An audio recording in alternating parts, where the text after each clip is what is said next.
If you enjoy playing driving games on your Xbox 360, you need a steering wheel and pedal set. So, let's take a look at Microsoft's wireless steering wheel.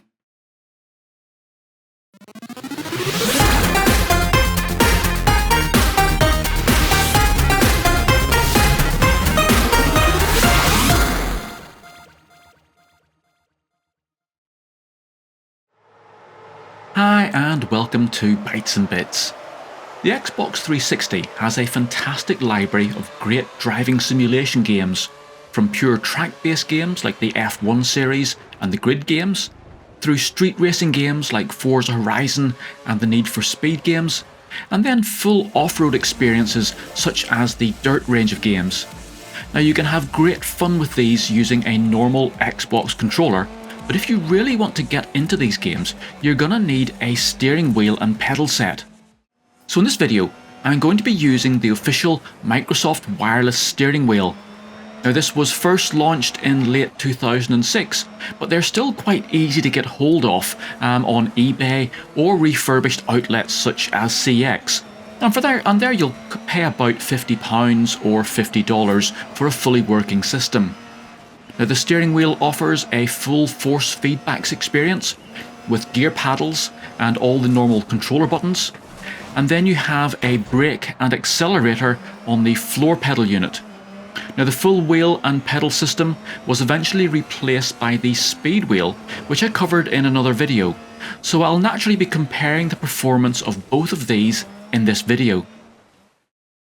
Now to get the setup working, you'll first need the steering wheel assembly. So this is designed for desktop mounting, so if you're buying one of these, do make sure that you also get the clamp attachment. Now the pedal set is also required, and it needs a special cable to connect it up to the wheel unit. Now this cable uses RJ11 connections, which you can buy separately if you find yours is missing. Now the whole unit can be powered by battery pack or by individual batteries in the steering unit, but that will not provide you with the force feedback. So to get that, you're going to need to get hold of the mains power supply. So if you've got all the parts ready, it's really easy to get this up and running. Just simply connect the pedals to the wheel, bolt your steering wheel onto your desk, plug in your power supply, and then you simply need to pair it with your console. Now you're ready to drive.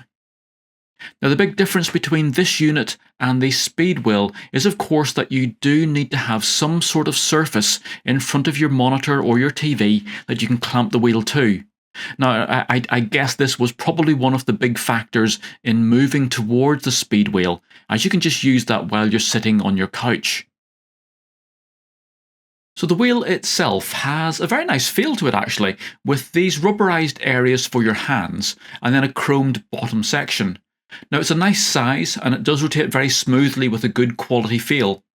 So on the wheel you've got the main controller buttons, so your D-pad, your A, B, X, Y, a back, a start, and of course your Xbox button. And that then of course allows you to navigate the main and game menus without using a second controller. You've also then got two gear change paddles behind the wheel, and these are a good size and very easy to use while you're racing.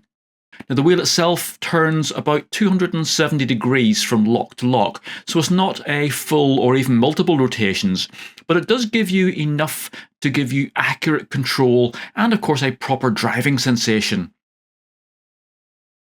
Now the pedals then, they are a standard sprung version, so you have a nice resistance to motion, but there's no of course dynamic feedback or variable resistance.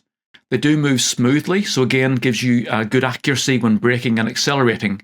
And there also is a nice design feature to the base. So the base has been hollowed out, and your heels then sit in this gap, touching the floor. So as you press the pedals, your heels actually stop the pedal unit from moving around. So you're not relying on the rubber feet at the bottom of the unit. So that's the actual wheel and pedals then. So let's see what it's like if we actually play it in the game. So we're here in Forza Horizon, which is a proper racing driving simulation game. And again, we've got our wheel all connected. So again, if I use my accelerator, you can see we can get really nice control with that. So I'm just nicely cruising here. If I floor it, we obviously get hopefully you can hear the acceleration on that. So steering, again, nice and simple here. And we've got access to all of our buttons, obviously. So if I want to change my view, I can change my view. And there we are. So you can see here that we can get that going. For the force feedback then, obviously if I drive off the road, we should see the force feedback coming into play. And hopefully you can see there that the steering wheel is of course jostling around as I drive over all the bumps and so on. Again, that will also be taking place as I go into skids and so on. So if I come around here, let's see if I can force a skid on this. You can see there that we've got, and again, the force feedback is very much sort of jostling me around as I do all that. So that's what gives you the real driving feeling as you're playing these games with the steering wheel, is as you are doing certain things with the car, the wheel will resist you or jostle you around, and that gives you then that real driving experience. So it's like the wheel itself feels really good in the hand, giving us really good feedback. All the buttons are just exactly where I want them. We have our gear shifters here as well, and of course the pedal down below gives us a real nice, good, fine control of our acceleration and braking. It's no longer sort of fully on, fully off. It really is nice and realistic with the real driving. So let's take this into a race and see how it fares there. So here we are getting ready for our race, and let's go.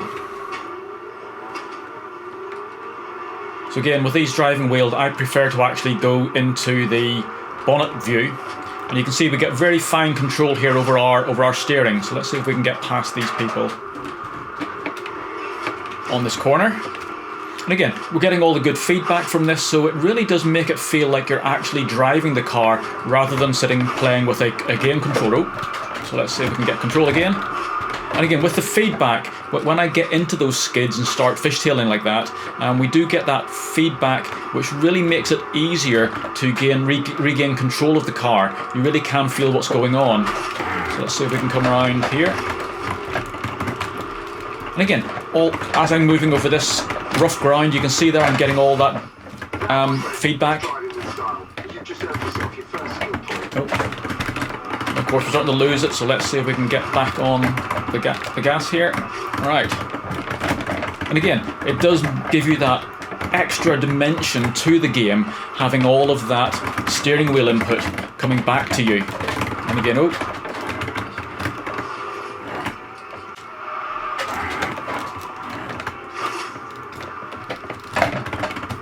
Right, so we've managed to catch back up with the pack here. Let's see if we can get a few places back. So coming through. Again, you can see that I'm having to fight the steering wheel here at the moment. But that again just makes the whole experience just that much better. It's not just rumbling; it's physically fighting me. And of course, there I've lost it really. So that shows the steering wheel in action on a driving simulation game. And as you can see, it just does transform the whole experience from using it with a normal controller. So let's go and see if we can take this into sort of more arcade style and see how it fares in those situations.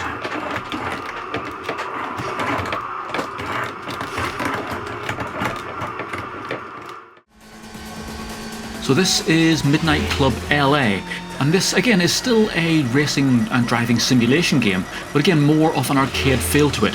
So here we have a lot more frantic action, a lot more sort of traffic and crashes and so on. And of course we do need access to the controller buttons for things like our turbo boosts and weapons and so on.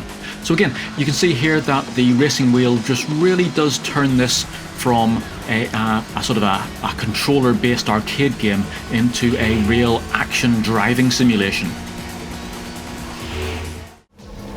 So this last game here is Sonic and Sega All-Stars Racing, and again this is just a pure sort of fantasy karting game, again based on driving, but usually then of course played with a controller.